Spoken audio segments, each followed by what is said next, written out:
As we gradually wind down to the year 2022, footballing action in Qatar is taking a new dimension. The men has been separated from the boys, and we just can't take away the element of surprises the group stage gave us in this competition. We'll be reviewing that again on the program. Now, this weekend, the quarterfinals of the World Cup will take center stage. If there's time, we'll be also looking at some analysis on that today. And of course, for the big boxing bout that went down last weekend, the Gypsy King showing that Chisora was really nothing to write home about. It was a fantastic bout, but of course, Tyson Fury will always want to come tops, and exactly that's what was indeed. And of course, all eyes is now looking towards Usyk with that bout take center stage next year. Time will tell. My name is Bronson Uwana. Welcome to Sport Pizza. Let's take a very quick break. When we come back, my strike partner, Olakunle Philip, will be joining me. Don't go away.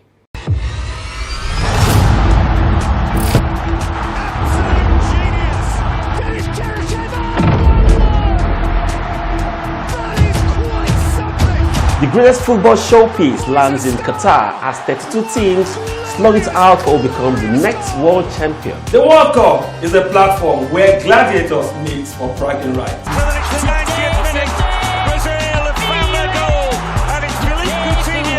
Now talking about bragging rights, Lionel Messi, Cristiano Ronaldo, Robert Lewandowski. Now how can I forget Kylian Mbappe, top players to look out for. Will the dietitian be able to make it happen for France this time around?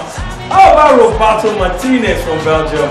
Not forgetting, from the African continent, a new season from Senegal. Catch all the analysis right here on Sport Pizza.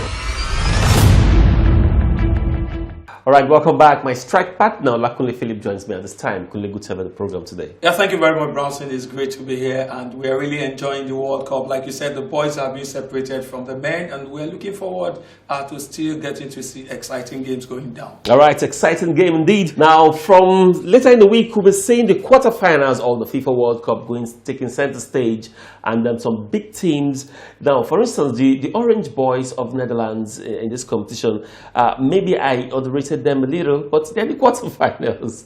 That's what it is. Now, Argentina and of course the other teams, of course, that have made it through, I must give them kudos for putting up a very good show. But I want to go back to all our predictions we made when this draws was made. I must tell you, the advancement of football squash and render all our predictions and analysis to be really nothing. Now, for some of those guys we thought we'll get through the next phase, but didn't.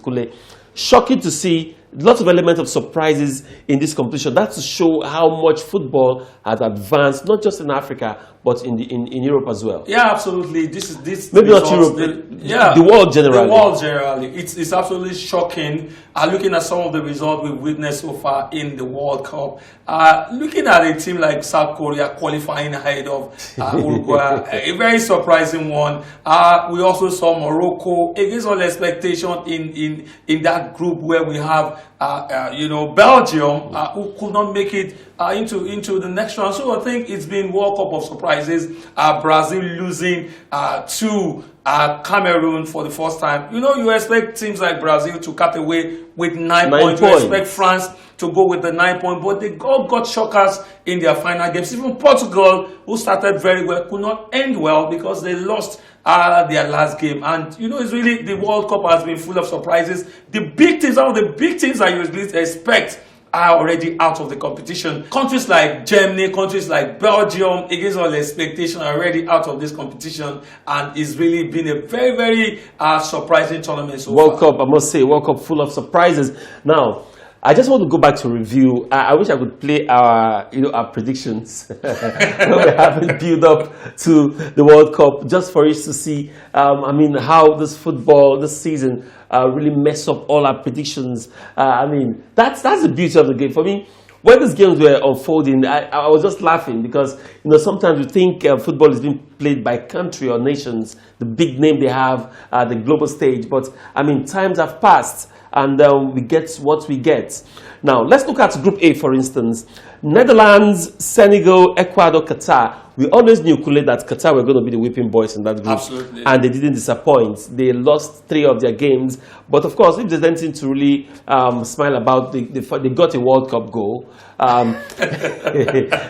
So in Group A, for me, I would say maybe Ecuador could have come, in my prediction, could have come ahead of Senegal. But Netherlands, Senegal went through in Group A. Were you surprised? Yeah, I wasn't really surprised with Group A, and almost all the pundits got it right, because Netherlands are high, they're high above all the other teams in that group, then followed by probably Senegal. Ecuador, yes, we feel they might just spring, they might, compete with Senegal in that second position. But yes, that was exactly the way it was, and Senegal had to compete with Ecuador. One felt that probably Qatar, with the fact that they are hosting, they've been on ground for quite some time, might spring a surprise, probably, giving Senegal and Ecuador a shocker, but that didn't happen. The prediction by pundits came to fall in that one. Senegal and Netherlands, yes, well deserved to go through. All right, well deserved. Now, there was a shocker, maybe not really shocker in Group B.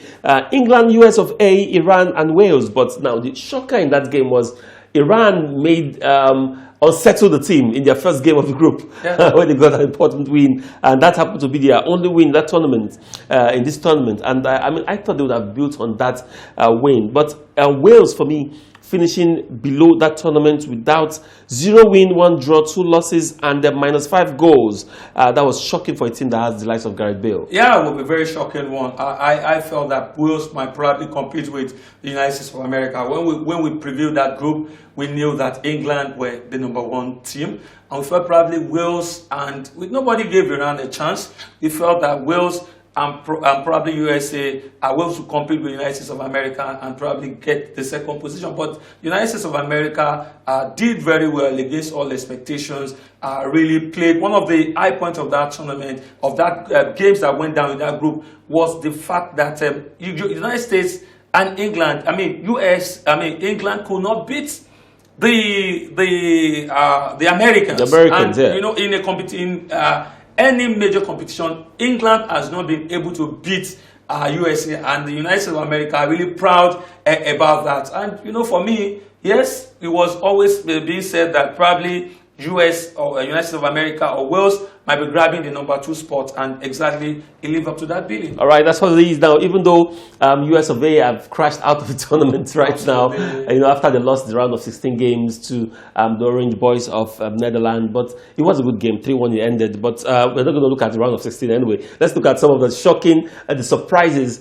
experienced in the group phase. Now, in Group C, we have Argentina, Poland, Mexico, Saudi Arabia. Now, Saudi Arabia also pulled a shock when they had their win in that group. But Mexico, for me, finishing below Poland, for me, was my shock. Argentina, we knew, even though they struggled in the group stage.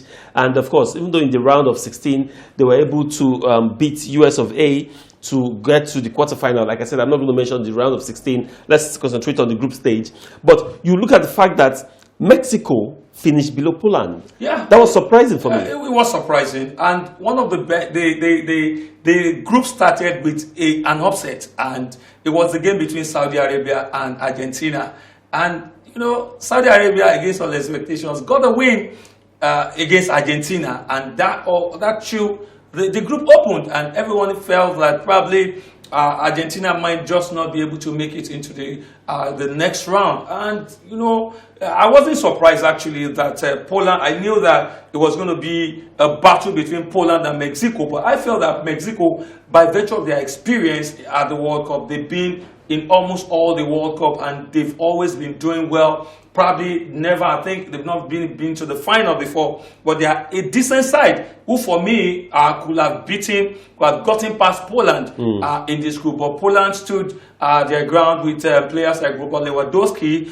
They were able to prove their mettle, ensuring that when it mattered, they got the needed result and they qualified. Along with Argentina. I think for me, the high point also is the fact that Argentina were able to bounce back from that shocking defeat they suffered against Saudi Arabia, able to come back and of course still sustain and maintain the #1 spot, and of course Poland coming coming second in that order. And Saudi Arabia, after that game, after that victory against Argentina, the hopes were high. Hopes were high. I mean, I personally thought they would have built on that, but that didn't happen. They ended up finishing that group below. They finished fourth with just 3 points. The point was the only point they had against Argentina. Poland second, Mexico, of course, crashed out. Now, in Group D, very exciting one. Now, I remember vividly when we previewed this group, and we had that group had France, Denmark, Tunisia, and Australia. But it finished France, Australia through to the round of 16. Now, Tunisia, Denmark for me has to be the most shocking part, because if you look at it strength for strength, FIFA rankings, and then whichever statistics, man for man, quality of players, you want to give it to the Danish national team. But I mean, at the World Cup stage, it was a very different ball game. Not even a win in this tournament. I remember back then in France '98, getting past the Super Eagles of Nigeria in the second round, the likes of Brian Line drop, scoring, and they got 4 past Nigeria. I would feel that Denmark is a formidable force when you talk about the World Cup. Yeah, a decent, European side, but against, we were shocked that Australia was Australia. That grabbed the second position ahead of Denmark, which for me really shocked so many soccer pundits. I think they didn't just come to the party this time around. And for the KTG Eagles of Tunisia, I think they really have to. We won't really have to shower encomiums on them, because they did a great job. No one saw that coming. They played out a draw with Denmark in the first game. With all the encomium, they didn't qualify. Yeah, they didn't qualify, but the high point, they were able to get the 3-point pass. The French national team, against all expectations, the defending champion, one will have felt, because they lost the qualifier, they lost that the qualification by whisker. I think that if they had actually played very well against the French national, against the other team, talking about the Australian team, I feel that probably they would have been able to. I think they shot themselves in the foot by losing that game. I think, and that really affected them against France. I think if you are not qualifying and you are able to beat the defending champion, I think good. You should still, celebrate that. That's what the element of surprise, of course, in that group. Talking about Group D, it was Denmark crashing out of that tournament at the group stage. Australia, even though they pulled through, but of course they also crashed out at the round of 16. Sad one indeed. But guys, guess what? The most shocking group in this tournament has to be Group E. Now, it's a group that had Spain, Germany, Costa Rica, and Japan. Now, when we previewed this game, the odds favored, I think I said Germany to top, Spain to come second, and Japan, Costa Rica to be one of the spectators. But I must say that this turned around. Japan, of all groups, of all teams, 6 points. Spain, Germany, 4 points. Of course, Costa Rica, 3 points. At least every team in this tournament, in this group, got a win. But for Germany, it even sparked protests. Lots of reactions. Germany was supposed to be the big boys in that group. What happened? Yeah, the Germans, back-to-back, the last World Cup, they crashed out in the first round. And right now, they're also crashing out. It's a very disappointing one, a very shocking one to soccer pundits. And the fact that it's the Japanese national team, it wasn't just that they got a decent result against Germany alone. Even in the last game against Spain, where Spain knew that they needed to win that game, they got the result. They won that game by, I think it was 2-1 in favor of the Japanese national team. You're talking about the team that have actually defeated the biggest team. Yes, fine, the Cameroonians, the Moroccans are beating the big boys, but the Japanese have done it more. In that group, in that very tough and difficult group, they were able to qualify and even winning their last game. The shocking thing is that it was even against Costa Rica. I think it was against Costa Rica that the Japanese lost a game. So I think it's been a very surprising one for Pondit. I remember the Spanish coach coming out to say that it was just a momentary loss of concentration for 5 minutes. The Japanese turned the game around. And if they needed 2 more goals with the way they played, they would have scored it against them. So I think it's that group that no one saw it coming. No one could ever get it right. Germany, Spain, and you Japan getting top a spots. qualification, getting the top spot in that group. Come on, Brownson. It's really shocking. I tell you, no pundit in the world could have predicted this right, but more shocking analysis to come after this break, so don't go away.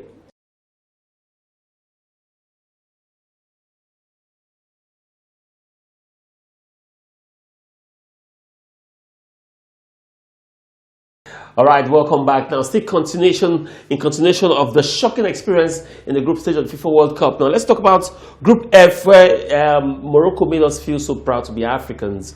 If you look at the quality of the team in that group, Morocco came top of the group, Kunle. A team that has the likes of Croatia, Belgium, and Canada. Now, people want to say Canada looks weak, but on that. Canada is one of the footballing nations as far as the CONCACAF region is concerned. But if you look at what's happening, Morocco, coming from the CAF region, top the group. Croatia, Belgium, the most shocking has to be Belgium. I remember 2 weeks or 3 weeks to the World Cup where I said the Belgium national team with their golden generation should be able to make statement. But of course, it showed that it's end of an era because I think the likes of what's his name? Hazard should gradually say goodbye to the sport at this time. Yeah, that's for national team. Yeah, for national team. I think some people have complained prior to the tournament. A lot of people casted aspersion at the Roberto Martinez for his selection because he went for names, not players on current form. And I think that if you are looking at players on current form, you shouldn't pick a player like Eden Hazard, but. I went for some other players. And Lukaku even went to World Cup with injury. So I think they got a shocker that they deserve. Yes, I must say. Because I think for one of the top players in the Belgian league, one of the leading scorers, some of the midfielders were not selected. You have to pick some of these new names ahead of those other players, and really the disappointment came. We saw it happening. We saw it coming when Belgium played that friendly game against Egypt, where they lost by 2-1. So it wasn't a convincing performance from them as well, because when you look at their performance compared to what we saw during the last World Cup, where they were able to go all the way. It's not really a different ball game. But it was maybe almost as predicted in Group G. Brazil topped the group, Switzerland, Cameroon, and of course Serbia. That's the order. Now let's quickly run to Group H. Group H has Portugal, Korea Republic, Uruguay, and of course Ghana, our Ghanaian's brother. Yeah, our Ghanaian brothers. Yeah, our Ghanaian we'll brothers. get to that. Yeah. But South Korea, I have to single out South Korea. You could feel the passion in their last. They needed to win. They knew what they needed to do in the last game. They did it and got the all-important point. Yeah. But Ghana, on their own part, maybe their last opponent was too big for them to handle. Just one win, and when they got that first win, the internet went haywire. Ghanaians spoke as though they have gotten to the semi-finals, maybe. Yeah. But a lot of Nigeria. It was a result. It was a result that generated mixed feelings. I wanted Africa to have like the last episode of the show. I said I wish that we have 3 Africans qualifying to the next round, but our Ghanaian brothers didn't. They disappointed when it mattered. But that's what happens in the round letter game. I think overconfidence came to fore. They just felt they seemed to play better than the Uruguayans so far in the tournament. After playing out losing to Portugal by 3-2, they defeated Serbia 3-2 as well. And one would have expected what we needed was just a draw to progress into the next round against Uruguay. But they disappointed. They didn't really come to the party. The likes of Kudus really tried. He gave a good account of themselves in that game. And then the likes of Salisu, the defense line were just they were leaking right, left, and center. And Thomas Partey, one would have expected him to come to the party. A lot of Ghanaians are throwing aspersions, casting vituperation on him. Maybe Martinelli. Maybe if they had a Martinelli in that squad, would have helped him. Absolutely, and probably Gabriel Jesus. Yeah, but really a very disappointing one for the Ghanaians. Some Nigerians are throwing, it's one of those things. The Ghanaians, yeah, because when I was wondering why such is happening, even on the social media, everywhere, everybody's throwing aspersion, they're throwing jabs at the Ghanaians. I was like, what happened? But when you look at what transpired when Ghana got the ticket ahead of Nigeria, the vituperations was everywhere. The Ghanaians didn't let Nigeria rest. Even on our social media, it's always jabs here and there. We're going to Qatar. Nigeria is not going to Qatar. We're going to go all the way and all of that. So I think those jabs and all of that should be expected. No, it has all that has been laid to rest. You know, I think Ghanaians wanted to see Qatar. They went, they saw. They saw. And they are back. Yeah, they're back with the bags. Yeah. All right, they didn't see it coming. They didn't see it coming. They went, they saw, and they are back. Yeah. That's the most important thing. All right, guys, let's talk about some things to expect in January transfer window. Now, it's absolutely buzzing. There have been talks about Cristiano Ronaldo. But before we talk about Ronaldo, let's look at the fact that Manchester City would be willing to sell their record signing, Jack Grealish, who is just 27 years old, to fund the signing of fellow England midfielder Jude Bellingham, 19, from Borussia Dortmund. And I mean, I don't understand Manchester City. Now, Grealish, they broke the bank, bought him. Now, I'm not going to mention some other players that they brought and, you know, they will sell for cheap and all of that. But Grealish, that was highly rated, now seems very ordinary. They rated him. We didn't rate him. We saw the potentials in him. Yes, he's not that kind of player. He's not an exceptional player. I stand to be corrected. For me, Grealish is just one of those players, probably slightly above average, but not as spectacular as. And when you look at the way the transfer went down, £100 million was used to secure the services of Grealish as at that time, and I knew that it wouldn't. It doesn't have that quality at this time. Probably will have it later to really prove its mettle in Manchester City, and that's exactly what we're seeing right now, and that's why they're switching attention to the young man who is actually playing for England right now at the World Cup. So I think for me it's not a bad one, but one really has to look at the manner in which Manchester City signs players. Because you're signing a player, how much are you going to sell Grealish at this time? You can't sell him for £100 million. Maybe 60 or there. So what it's more or less like it's going to be like a loss to them at this time. All right, Kule. I wanted us to look at Cristiano Ronaldo, but time would not permit us to. Okay, let's talk about Cristiano Ronaldo's move. Cristiano Ronaldo have said that even though he's got an offer, a £172 million a year contract. Wow. To Saudi Arabia. Yeah. But the young man is saying he doesn't want to discuss his future. Now, there are indications that Cristiano Ronaldo is not about money at this stage of his life. He's rich. He's got everything he wants. Yeah. He wants to remain in Europe and create more records for himself. Yeah, that's exactly what. When I heard the news flying in that Cristiano Ronaldo is on the verge of putting pen to paper for a Saudi club, and you know the amount mentioned, millions of dollars, pounds, and all of that. I just feel that I think it's not about money. Ronaldo is not an African. Someone that rejected 17 million pounds compensation from Man U. Absolutely. So what are you talking? It's not about the money. It's about remaining relevant at this time. He feels that the body is still strong enough to still go all the way. And when you look at Cristiano Ronaldo, the zeal, the enthusiasm is there. Though some of the his former teammates feel that he is a spent force at this time and he should retire, you know. But I think Ronaldo still has the quality. Probably he will get to announce the club that it might just be moving to at the end of the World Cup. But really, I think Ronaldo will not move to a Saudi club. All right, let's see how much that would take for the next club I'll sign him. Now, finally, let's talk about boxing. Tyson Fury last weekend retained his WBC World Heavyweight title, brutally stopping Derek Chisora to set up a potential undisputed bout with Alexander Usyk. Anthony Joshua will tell us how that went down. Lost to him back to back. But now, the Gypsy King for me has been very prolific, fantastic. He showed that he's got all it takes. He takes his bout very seriously. And if you look at the way he took out his opponents, that's talking about Chisora. You know that this guy, when it comes to the pitch to the ring, it's got no mercy at all. Yeah, it's got no mercy. And from the beginning, it was looking like it was going to be difficult for him, for the Gypsy King, because I never saw it that way. At the start, Derek was throwing punches. It was hitting him. It hit him to his side, and it was like, oh, I think we are in for a very big one. But immediately, Tyson Fury started throwing the punches. Derek was at the Chisora, I beg your pardon. Derek Chisora was at the receiving end. He kept on receiving it almost. It was a no competition bout, because I think from beginning till the 10th round, where the bout had to stop 9 minutes to at the time, it was total dominance on his part. So I think Usyk should get ready.